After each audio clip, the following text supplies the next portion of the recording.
everybody, hope you're doing well. My name is Dan Segarra. I am an instructor at Animation Mentor, and I am going to show you how I approach animating a bouncing ball with personality. This is similar to an assignment in class 1 of Animation Mentor, where the student has to animate a ball from a stopped position. I'm just going to go over my workflow and a little bit about my approach on how would animate something like this. Okay. A little bit about myself pretty quickly. I work at Skydance Animation. I've worked on films like Spellbound, Luck, and I'm currently working on Puku.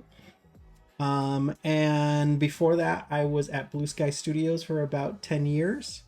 Working on Spies in Disguise, Rio, Peanuts movie, Epic, Ferdinand, and then I also worked at Sony Imageworks, working on Arthur Christmas and Hotel Transylvania, Transformania. Cool. So here is a little bit about my workflow when I approach a shot. First thing, and actually let me go back to the slides and show you what I'm thinking about. So first thing, I'm thinking about planning, of course. This is just a bouncing ball, so there's not much planning needed, but I do still want to go in thinking like how many arcs or how many bounces is the ball gonna actually, bounce. And, you could go in, it could be 10, it could be 3, and, so I'm doing planning, trying to figure out that path that the ball is traveling in, how many bounces it's going to have. And I also add a little bit here, like the anticipation, since the ball is starting from a stopped position, it pretty much is supposed to create a life of its own. It has a life of its own, so it's not going to be coming in from off screen and just bouncing in as if somebody threw it in. Since it has more personality, it's going to start from a stopped position, as if it has life of its own. So, and first thing I always want to do is just make sure that I'm keeping things simple so that the readability of my idea is very clear, So I'm keeping this assignment simple here. And first things first, I need to make sure that it does this little anticipation back, a little roll back before it rolls forward, and then it squashes to start this jump here. So then it starts to bounce. It does a small one first, and I'm going to do these little arcs and bounces that I have here. And then at the end, it's going to come to a nice settle. That's all I pretty much planned for the bouncing ball, and that really is all it needs. Your bouncing ball could have variations, could differentiate how many bounces it has, and also like the timing and the rhythm of everything could be different based on what you want. But I'm trying to keep it simple. So I'm not having the ball bounce off of walls. It's just like a very straightforward bounce, so I could just get through it very quickly. Also, my mindset in terms of blocking is that I want to make sure that I'm just getting the correct information, not the correct information, but like solid information in there. And a lot of times when I have reference or when I'm like drawing thumbnails, I'm pretty much like looking or analyzing the reference, and I'm trying to find the highs and the lows of the movement. So it's pretty much like the highs and the lows of this arc in here. So the parts that I'm blocking out are the peaks of these arcs, and also the contact points here, down here. It's hard to point at it, but yeah, down these, the low points are those contact points. So those are, for me, and during blocking, those are the positions that really give me a solid pass at like getting the information needed to make it feel and look like it's bouncing. So that pretty much is this. These are the highs and the lows of the movement. I'm pretty much just animating this main control. Here's the furthest left. Sometimes if necessary, since there is no up and down in this movement, it's only left and right, I will also add the furthest left or the furthest right position of a move, So this is the ball is moving left, and then it changes direction. and then squashes. So I put a squash position in there, and that's, I'm just using this control to add that squash in there. I'm trying to keep it very simple, so I'm just pretty much positioning it with this control and then adding the squash with that control. So then the next position is the high position, because this is the highest point of the move, and this is the lowest point, high point, low point, high point, low, high, low, high, low. And then it starts moving. This is the furthest right, and then settles back a little bit. And that's it. That's all the positions that I have for this move. And that's enough information for my rough blocking pass. After I get all that information in there, then I do a pass called Blocking Plus, which adds some in-betweens in there, some of the transitions, some of the breakdowns. And the breakdowns are between the high points and the low points. I add a key in there that will show how I am getting from point A to point B to point C to point D, you know? So it's like a midway point, but you don't want to put it in the middle. You always want to figure out which way you're favoring. Either you're favoring the previous pose, like here. This is a position where it's the highest position. Let me select the control. This is one of the high points. As it's coming down, I added this pose where it's favoring the low position, you know, because it's like when it gets there and it gets to this final position here, like I want it to stretch a little bit and then come to a squash position. And then as it comes up, this position is stretching. So it's still favoring the low position in relation to the high position, but I'm still trying to make sure that it's traveling on an arc throughout here. So adding those breakdowns, what it does, it pretty much defines your arc when you add those breakdowns. So if, for example, if I took this key right here, and right now, if I showed you the arc that it's traveling in, since it has this arc here, if I put it here, you see how that no longer is an arc, it's a straight line like this. You don't want that. You want it to have an arc. You want it to imply that there is an arc that it's going to be traveling in. So when I add all the extra keys, or all the in-betweens, it will travel in a nice clean arc. Okay, so that's the one thing that I'm trying to, like, this is almost like a straight line. So I want to make sure that it's traveling in an arc like this, something like that. Okay. Okay, so those are that's my blocking plus.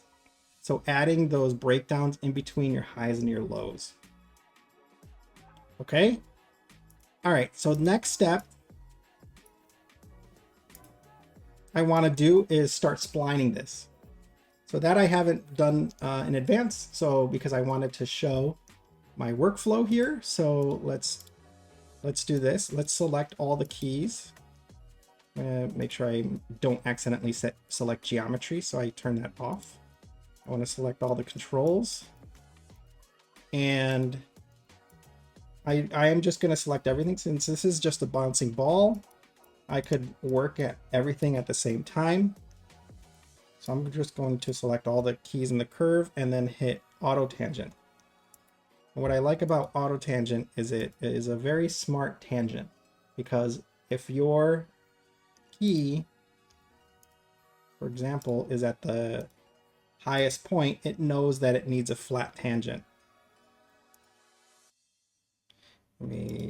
Okay, so it knows it needs a flat tangent. And if it's a transition tangent, it knows that the tangent needs to be splined. So it is smart enough to choose the proper tangent for what the curve calls for. Okay, so that's why I like starting with auto tangent, and then we'll modify from there. So now when I do that, here's my animation. It looks very even timing, and it doesn't have proper spacing. So that is what I need to make sure that I am working on in the next pass. So we planned our arcs, we planned our bouncing ball. We figured the timing when we had the poses and the blocking in there. You could modify your timing however you want to have like a rhythm, you know. And since the ball has a life of its own, there's nothing set in stone as to how it has to be. But the biggest thing for me, I like it to be snappy. And then when it hits the ground, you have to make sure that it feels like it's impacting the ground.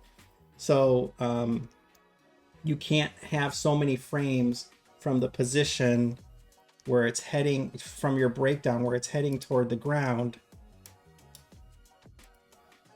So like, for example, here, when it's heading to the ground, a lot of times you want just one frame from this to impact to, and then one more, just one frame to where the ball is bouncing off of the ground, you know, because that's what's going to give it that nice bounce on the ground. Okay.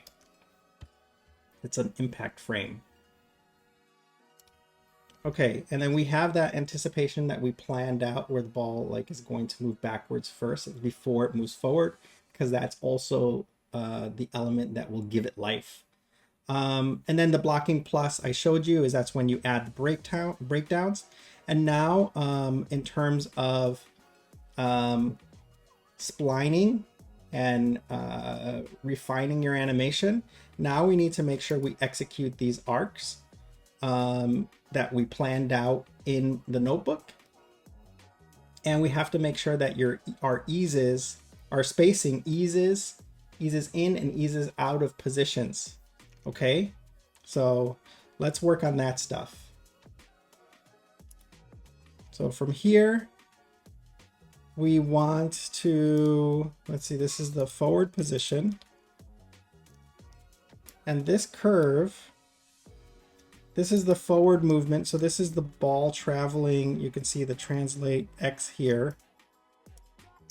This is the red one. That moves it in forward space, right? So what we want, we kind of want this control to be a little bit more consistent. So I'm gonna take this curve, make sure we can see what we're doing here.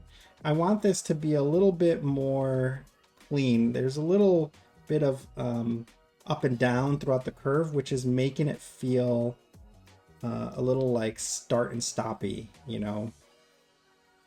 So we can actually modify that curve to be a little more, and we don't have to delete these keys. We could just clean it up a little bit. It could still have, it doesn't have to be like super clean and super like exactly like a nice clean curve, but you know, we could modify this just a tiny bit so it has a little more of like this flowing curve that just travels in a nice direction like this. And then we're just going to move this because it's still keeping it like this still gives it a little bit of texture, but we do want it to ease out here at the end.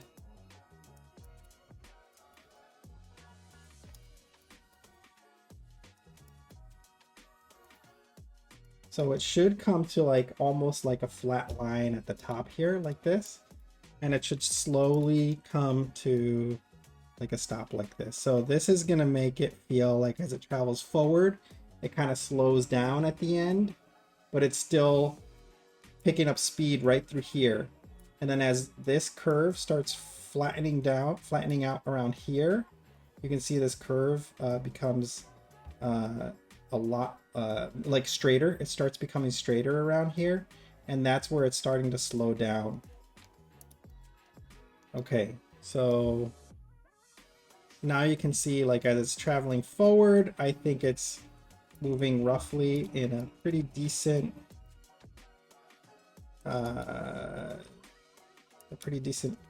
way, like in spacing wise. Okay, so next thing is the translate Y. And for these curves, this is pretty much reflective of like what the path is going to look like, what the arcs are going to look like for this curve. So I want these arcs to be like nice and arcy. So I'm gonna try to like just make it like a nice clean arc. And I'm gonna take these curves and just pull them out so it feels like it has a much flatter position at the top. So something like this.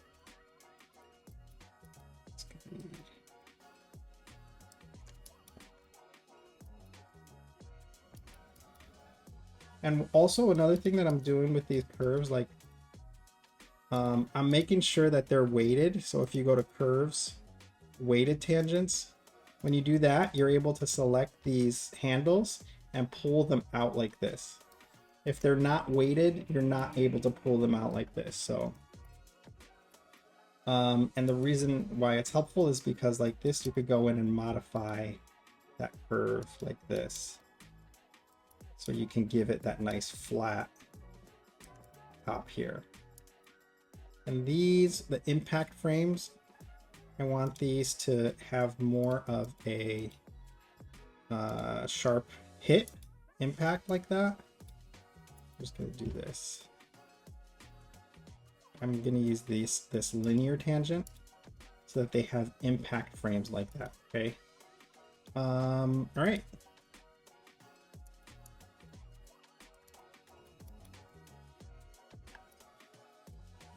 And these, if you wanted to modify, like if you modify this, you see how it modifies both sides.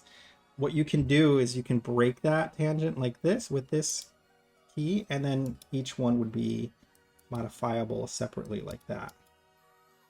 All right.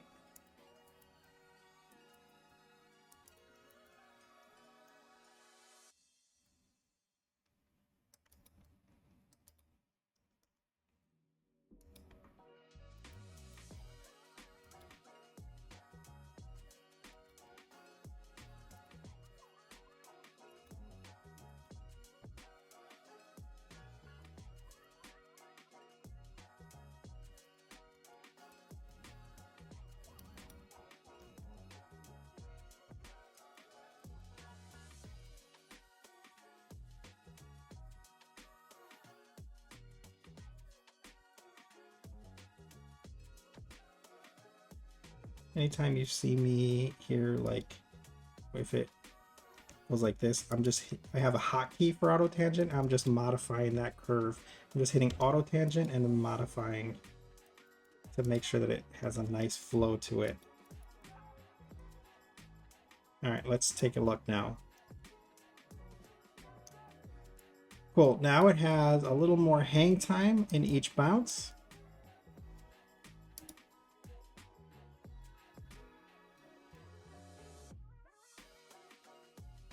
Okay, and each impact frame feels like it impacts the ground.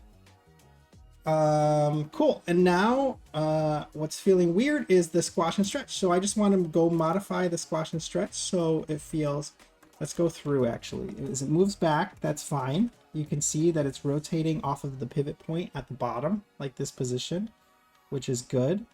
And then as it moves forward, feels like it's moving off that pivot. That's great. Here, this is just moving for my liking. This is feeling a bit even, and you can see here, this is the stretch pose, this control. And since it's moving even here, you don't want it to move even. You want all the curves to have favor either the previous pose or the following pose. So what I'm going to do is, before it stretches, I only want it to stretch like probably a couple frames beforehand. So I'm going to insert key. I just hit I and middle mouse click, and then I favor this all the way to the top so it doesn't stretch until the end, until like a couple frames before. All right, so then it's going to not stretch until later, until like right there. And that's going to make it feel like it's snappier because it doesn't stretch throughout this whole time. It only stretches like a couple frames before. And then here's this, sorry, it doesn't squash until a couple frames before. And here's the stretch. And then it's going to go into its regular position when it reaches the peak. And actually, I also want these to have nice, like a flat area down here, because I only want it to stretch for like a frame or two. I don't want it to stretch for very long. Okay. And then this is the other side now. So this one, I want to make sure it stretches. And then again here, the same thing here on the opposite side. I want that to be linear. I want this one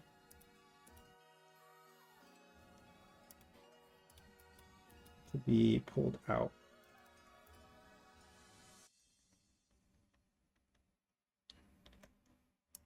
For this, I'm going to hit insert key and then favor up here because it wasn't favoring far enough. So I want it to be like something like that. Now there's like only a 2-frame stretch, which is good. Cool.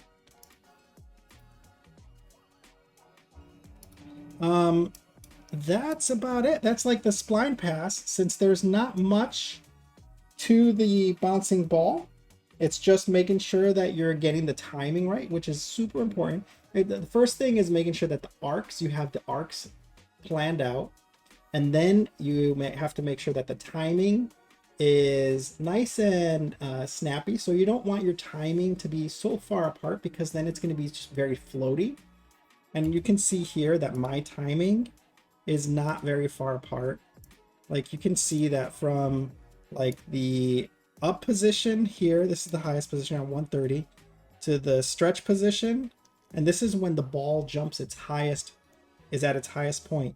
There's only 5 in-betweens before it reaches the stretch pose. And then right after that stretch pose, you hit the squash pose. And then right after that squash pose, you hit the stretch pose again, you know? Because if you don't do that, if you have 3 frames in between the stretch and the squash, it's going to feel very floaty. And it's going to feel as if the impact frame feels underwater and it feels too mushy, you know, and you don't want that for the bouncing ball. You want to feel like it impacts anytime it makes that contact to the ground. Okay, it's very important. Like this timing and spacing to make sure that the ball has weight is very important, and then the arcs throughout the move is also very important. And then you also want to make sure that things don't feel floaty. So when you're favoring them and you're pulling those handles to give them more of a flat top, that's going to give the ball more hang time when it reaches those peaks.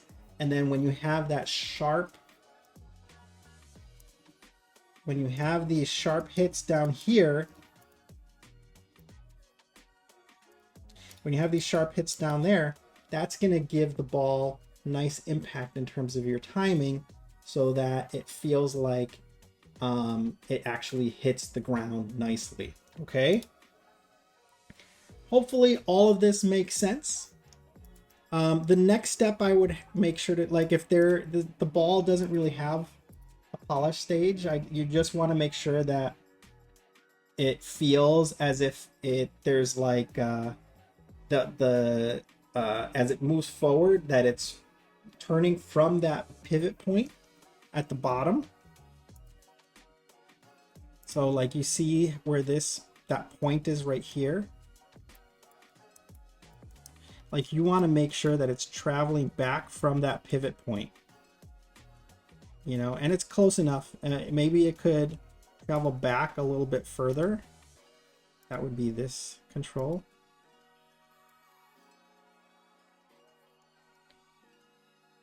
But I think it's close enough where I don't want to damage anything. Like maybe it could be like that. That could be okay. And that might be a little polishy thing you might want to add to make sure that it's rolling from the correct pivot position. That probably helped a tiny bit. But that's pretty much it. Here's the bouncing ball with personality. It has a little bit of life because of that squash and stretch, because of the timing and rhythm, because it's starting from a stop position. And all of that is adding a little bit more personality and giving it life. Okay. Hopefully that was helpful. And best of luck to you. Okay. All right. Thank you. And thank you for watching, and good luck. Bye.